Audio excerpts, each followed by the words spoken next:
네, 이번 시간이 릴레이 모듈을 위한 마지막 강의가 되겠습니다. 릴레이 모듈이 센서들 중에 마지막 센서였고, 그래서 이번 시간이 센서를 다루는 마지막 강의이기도 합니다. 다음 시간부터는 클라우드에 대해 다룰 예정이고, 이번 시간을 끝으로 하드웨어, 센서 부분은 마무리 짓도록 하겠습니다. 그럼 지난 시간에 릴레이 센서를 사용하기 위한 함수 두 가지를 만들었습니다. 그래서 오늘 이 시간에는 그 두 개의 함수를 어떤 식으로 코드에 녹여내서 사용했는지 그 부분을 집중적으로 살펴보도록 하겠습니다. 그럼 릴레이 모듈을 위한 함수를 실제로 사용한 파일, 그 소스 파일은 어디에 있을까요? 한번 따라가 보시죠. 스마트 포셋에 일단 소스 디렉토리에 들어가시고 여기서 스마트 포셋 .cpp 파일을 열어보시면 이 파일 내에서 지난 시간에 만든 함수를 확인할 수가 있습니다.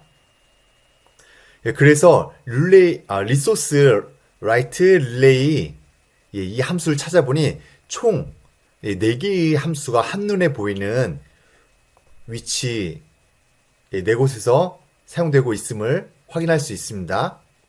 그리고 지난 시간에 두 번째로 만든 리소스 클로즈 릴레이 지난 시간에 두 번째로 만든 함수가 리소스 클로즈 릴레이입니다.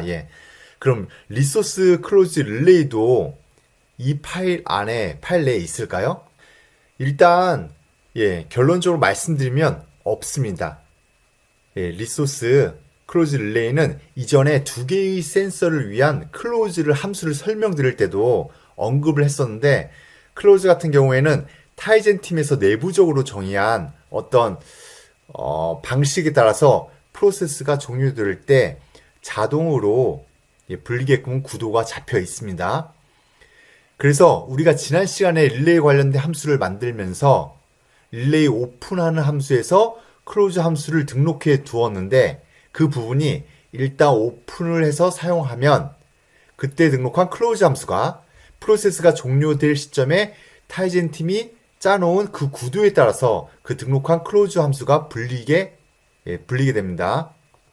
그래서 우리는 명시적으로 클로즈 함수를 또 부를 필요가 없습니다. 자동으로 이 앱 프로세스가 정리되는 그 시점에 분리우기 때문에 두 번 같은 일을 할 필요가 없습니다. 네, 그래서 지금 릴레이를 위한 함수 두 개 중에 하나는 오늘 이제 코드를 보면 명시적으로 사용하고 있는 내용을 확인할 수 있고요. 다른 두 번째 클로즈 함수는 명시적으로 사용하지 않는다. 그래서 자동적으로 실행이 된다. 그래서 따로 오늘 코드를 보면 따로 추가로 또 살펴보지는 않겠습니다. 그러면 일단 첫 번째로 만들었던 리소스 라이트 릴레이가 어떻게 쓰이는지 알아보도록 하겠습니다. 일단 리소스 라이트 릴레이는 라인 67 보시면 read distance callback 이라는 함수 내에서 사용되고 있습니다. 그런데 사실 이 함수도 이전에 언급했었는데요. distance니까 거리와 관련된 callback이라는 것을 알 수 있습니다. 그러므로 거리를 읽는 부분에서 이 함수가 사용될 것으로 추정할 수 있습니다. 그래서 이 함수는 첫 번째 인자로 value를 넘겨주고 두 번째 인자로 유저 데이터를 넘겨주고 있는데요. 첫 번째 인자인 value가 정확히 뭔지는 모르지만 아마 거리가 아닐까 그렇게 추정되고, 두 번째 인자는 void 포인터인 것으로 봐서 유저 데이터 정도가 넘어오지 않을까 이렇게 예측할 수 있습니다. 그리고 이 함수 자체는 void인데요. 그럼 왜 void일까요? 왜냐하면 이 함수 내에서 만약 에러가 있으면 당연히 뭔가 리턴 값으로 에러를 주겠고, 혹은 성공적으로 수행해서 역시 성공적으로 수행한 값을 리턴해서 에러를 알려줄 수도 있습니다. 그런 식으로 성공과 실패가 뭔가 뒤에 루틴에 영향을 주는 경우라면 이 리턴 값을 인티저 혹은 불과 같은 타입을 썼을 텐데 여기서는 void를 쓰고 있습니다. 왜 void냐? 성공적으로 콜백이 수행되었든 성공적으로 수행되지 않았든 딱히 뒤에 루틴이 달라질 게 없기 때문에 그냥 리턴 값이 void인 겁니다. 그러니까 이 리턴을 void 쓰면 안 된다. 그거는 아니고요. 자기가 구현하는 그 함수가 수행하는 기능에 따라 때로는 이 리턴 값이 필요하고 그래서 그 리턴 값에 따라 그 뒤에 루틴이 달라져야 한다라고 하면 그럼 반드시 무조건 이 리턴 값을 사용해야 됩니다.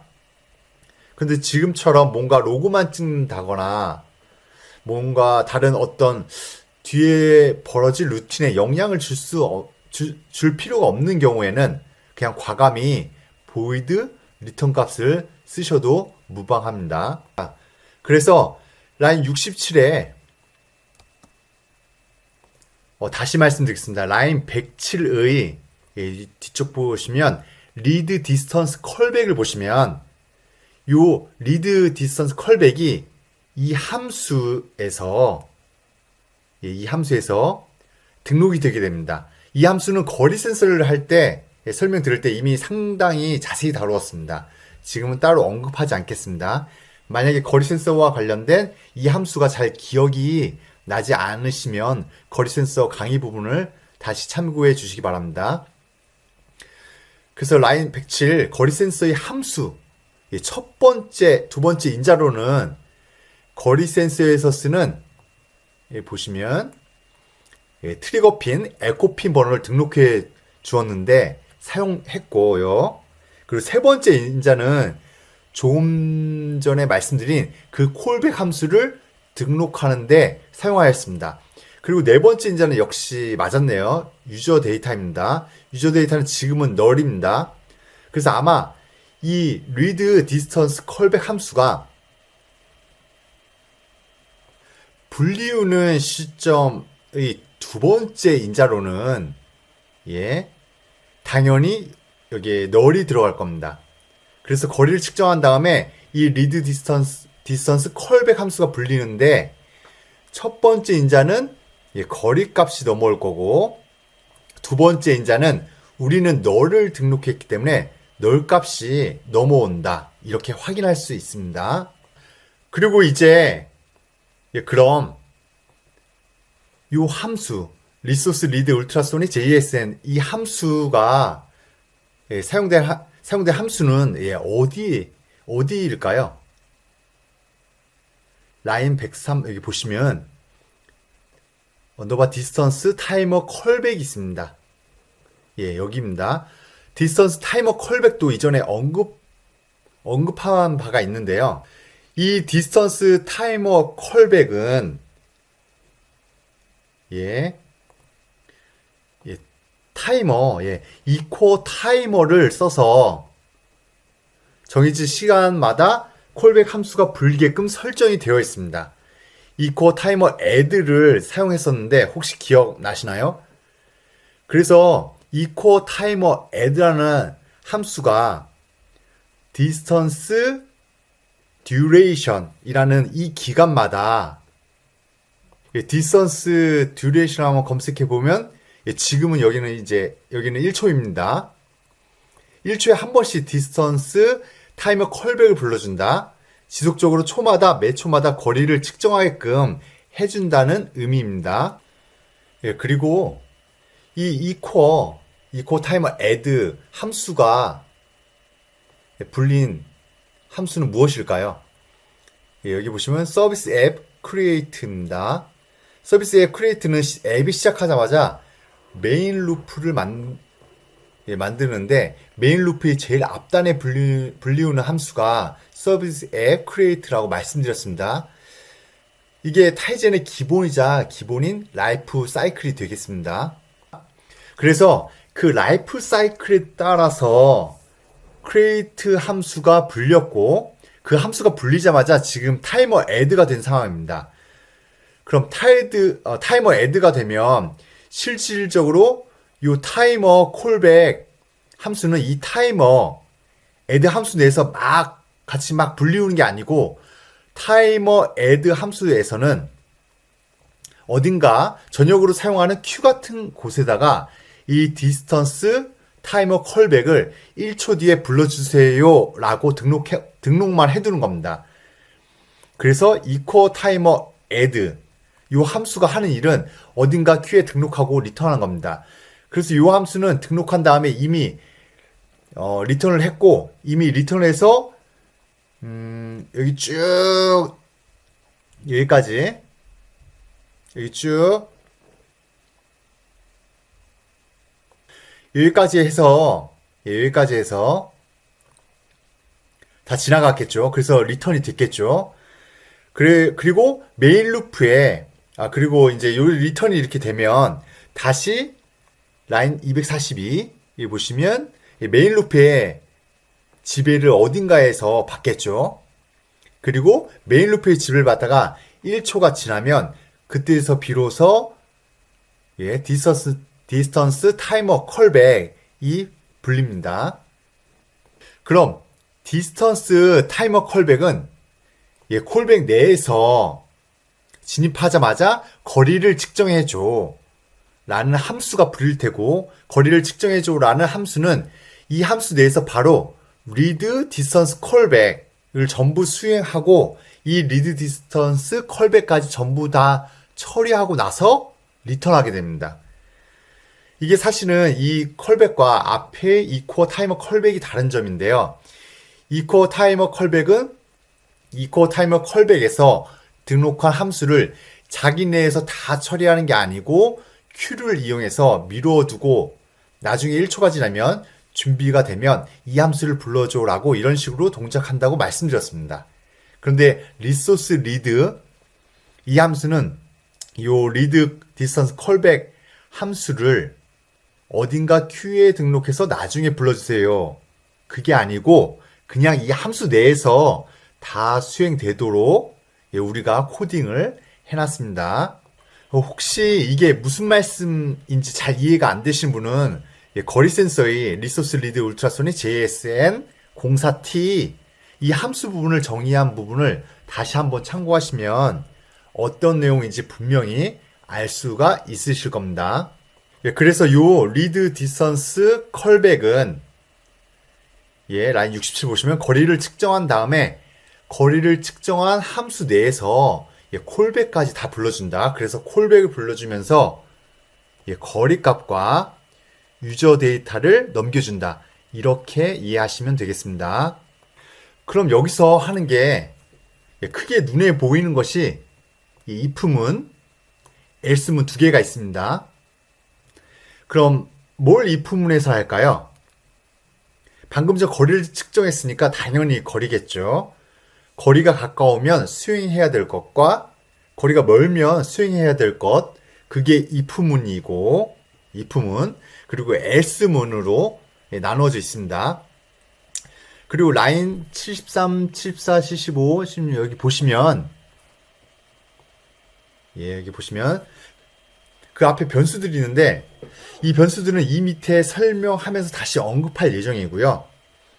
라인 76 보시면 if문 제일 처음 변수에 사용된 것이 파워입니다. 파워는 우리가 사실 클라우드로부터 요청이 올 수도 있습니다. 클라우드에서 그냥 밸브 꺼줘, 켜줘 이런 요청이 들어올 수 있는데, 그럼 그런 요청이 들어오면 그 요청을 우선적으로 수행하기 위해서 만든 변수이기 때문에 이것은 이제 클라우드를 이제 설명드릴 때 자연스럽게 언급될 겁니다. 그럼 지금은 여기 디스턴스 이 부분만 보면 될 것 같습니다. 그래서 if문에 들어왔을 때 거리가 가깝다, 30cm보다 가깝다 그러면 if문이 수행되는 거고, 그리고 이제 거리가 멀다 그러면 이제 else문이 수행이 되는 겁니다. 그럼 거리가 가깝다 30cm 미만이다 라면 그럼 이제 여기 78에서 87 여기가 수행이 됩니다. 그래서 이 부분을 이제 수행할 때 라인 77 보시면 inCount라는 변수가 눈에 들어옵니다. 그럼 요거는 뭐냐?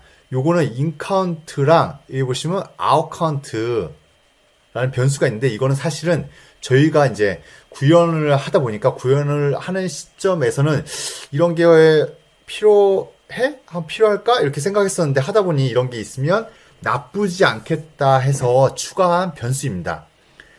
이게 밸브를 켜야 하는 상황과 이제 꺼야 하는 상황, 꺼야 되는 상황이 바뀔 텐데 예를 들면 밸브로부터 한참 물이 나오고 있는데 거리가 가까워졌으면 물을 끄게 될 텐데 그런데 끄기 전에 다시 한번 밸브를 꺼야 하는 상황이 맞는지 정말 다시 한번 5번만 생각해 보자라는 의미에서 만들어 놓은 겁니다. 왜냐하면 센서가 가끔씩 값이 튈 때가 있을 때가 있습니다. 그러면 이것을 고정을 한다라고 고정한다라고 생각하시면 됩니다. 값이 갑자기 팍 튀어서 꺼지고 다시 갑자기 팍 켜지고 그런 것을 방지하기 위해서 유예 기간을 두고 5번 정도 다시 생각한다는 의미입니다. 그래서 만약에 거리가 5번 다 거리가 짧으니 밸브를 꺼주세요 라고 판단이 되면 그때 비로소 켜있던 것을 끄게 됩니다. 혹은 이제 꺼있던 것을 켜게 되는 것도 같은 맥락으로 5번 정도 체크한 다음에 그런 명령을 수행하게 됩니다. 그래서 만약에 여러분의 시나리오에 맞춰서 우리는 뭐 변화하는 그런 시점에 유예 기간이 필요 없다라고 생각되시면 사용하지 않으셔도 됩니다. 저희가 판단할 때는 유예 기간 큰 변화가 있을 때는 그 시점에는 딱 5번 정도 체크하는 게 좋을 거라 판단해서 저희는 쓴 겁니다. 그럼 이게 실제로 어떻게 동작하냐? 라인 74 보시면 인카운트를 보면 이 최초의 인카운트는 변수가 0으로 되어 있고 여기 보시면 스태틱입니다. 그러면 제일 처음 이 함수에 진입했을 때는 인카운트 값이 0입니다. 0입니다. 그런데 진입한 다음에 만약 값이 바뀌면 그 값이 그 다음에 진입할 때는 다시 0으로 유지가 됩니다. 예를 들면 만약에 라인 77 보시면 0인 상황에서 진입하면 0이니까 false죠. 그럼 여기를 이제 안 타겠죠. 그리고 비로소 이제 라인 86에서 플러스니까 이제 1 값이 되고 비로소 그 다음에 진입할 때 1로 시작해서 다음에 들어왔으면 이 값이 1인데 그럼 그때 이 조건을 또 체크할 테고 5보다 이제 이 값이 같거나 크지 않으면 또 false 넘어가고 그 값이 5가 되기까지 실행되지 않게 됩니다. 그리고 드디어 5가 되면 그때 비로소 이 함수가 이제 수행되게 됩니다. 그리고 그 다음 6, 7, 8, 9 계속 이전에 수행했던 똑같은 기능을 수행하게 됩니다. 그래서 다시 한번 정리해서 말씀드리면 어떤 변화하는 시점에 5번까지는 5번까지는 한번 체크해 보자. 이런 맥락에서 나온 변수입니다. 그럼 이제 실제로 5번이 되면 뭘 하냐? 여기 보시면 밸브를 끕니다. 차가운 밸브에 연결된 수도꼭지도 끄고 뜨거운 밸브에 연결된 수도꼭지도 끕니다. 네. 그래서 밸브를 껐으니까 찬물 스테러스를 내부적으로 관리하기 위한 목적으로 변수를 추가로 선언했습니다. 그냥 찬물이 꺼져 있다 0, 뜨거운 물이 꺼져 있다 0으로 설정해 둔 겁니다. 바로 이 부분이 거리가 가까우면 찬물도 뜨거운 물도 끄는 부분이 되겠습니다. 그리고 다음으로 이제 else 부분이 나오는데 이제 else 이 부분을 보면 거리가 멀면 그때는 뭔가 수도꼭지 밸브를 열어야 합니다. 그런데 만약 수도꼭지 밸브를 연다. 근데 찬물과 뜨거운 물 수도꼭지 2개가 있습니다. 근데 우리는 또 온도 센서도 달려있잖아요. 그런데 만약에 물이 너무 뜨거우면 그때는 뜨거운 물을 닫아야 되고 물이 너무 차가우면 찬물을 닫고 뜨거운 물은 열어야 합니다. 그러니까 거리가 충분히 멀어서 하나 혹은 둘 다를 열어야 하는 상황에서는 그냥 막연하게 두 밸브를 열면 안 되고 한 번 더 판단을 해서 그 판단에 의해서 열어야 하는 밸브를 열어야 합니다. 그 판단은 누가 하냐?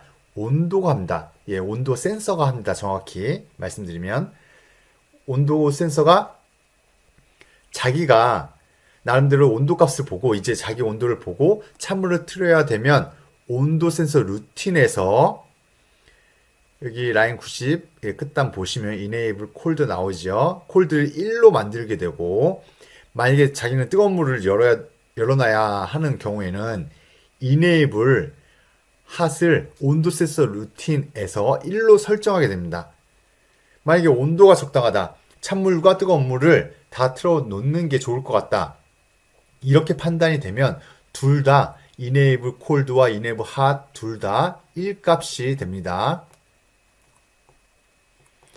이 부분은 일단 온도 센서 부분은 처리한 부분이니까 이제 여기서는 그냥 가져다가만 사용하면 되겠습니다. 그럼 만약에 거리가 멀어요. 수도꼭지를 사용할 거예요. 그럼 라인 이제 90, 이 온도 센서에 측정된 어떤 결과에 따라서 enable cold 값이 0이면 닫아질 테고 1이면 찬물이 나오게 됩니다. 그래서 enable cold 값이 이 변수에 enable cold 값이 이 변수에 들어가게 됩니다. 그래서 지금은 어쨌든 cold가 켜져 있다 혹은 꺼져 있다라고 기입이 되게 됩니다. 두 번째도 마찬가지입니다. 이쪽도 보시면 마찬가지인데 뜨거운 물에 대해서 마찬가지 기능을 수행하고 그 기능 그리고 이제 리턴하고 이 루틴을 이제 끝내게 됩니다. 이 릴레이 함수가 사용된 부분은 이제 이 정도가 전부이고요.